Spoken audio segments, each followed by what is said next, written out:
अखिल भारतीय युवजन संघमच्या राष्ट्रीय अध्यक्षपदी श्रीनिवास संगाव यांची निवड झाल्याबद्दल तेलुगू भाषिक एकता संघर्ष समितीच्या वतीने 12 फेब्रुवारी रोजी होणार त्यांचा भव्य सत्कार। सोलापूर महापालिकेच्या वतीने विशेष स्वच्छता मोहीम 2चा शुभारंभ केला असून 22 फेब्रुवारीपर्यंत ही मोहीम चालू राहणार आहे।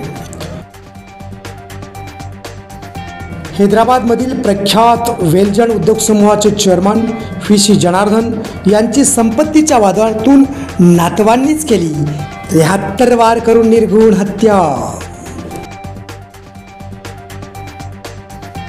देवदर्शनासाठी जात असलेल्या भाविकांच्या बसचा भीषण अपघात, कोळेवाडी येथील घटना, तिघांचा जागीच मृत्यू, 15 जण जखमी। 12वीच्या परीक्षेत मंगळवार 11 फेब्रुवारीपासून होणार सुरुवात। 12वीसाठी 55,000 तर 10वीसाठी 65,000 विद्यार्थी देणार परीक्षा। कॉपीमुक्त वातावरणात परीक्षा घेण्यासाठी प्रशासन सज्ज। बँको ब्ल्यू रिबन पुरस्कार रिझर्व्ह बँकेचे महाव्यवस्थापक भार्गेश्वर बॅनर्जी यांच्या हस्ते महावीर बँकेचे चेअरमन दीपक मुनोत यांनी स्वीकारला। सुरक्षा दलाच्या जवानांनी छत्तीसगडमधील राष्ट्रीय अभयारण्यात 31 नक्षलवाद्यांचा केला खात्मा। चकमकीत 2 जवान हुतात्मा, काही जण जखमी। प्रयागराज येथील महाकुंभ मेळाव्यात 41 कोटी भाविकांनी केले पवित्र स्नान।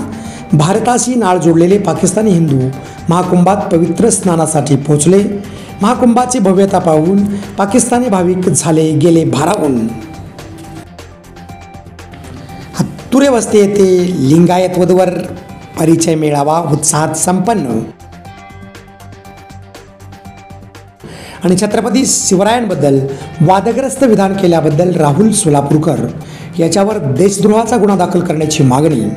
मी सोलापूर माझं सोलापूर वर्तुळ समितीचे अध्यक्ष विष्णू कारंपुरी महाराज यांनी जेलरोड पोलीस स्टेशनचे निरीक्षक सुरेश चाटे यांच्याकडे लेखी निवेदनाद्वारे केले आहे। याबरोबरच हे बातमीपत्र संपलं। नमस्कार, धन्यवाद।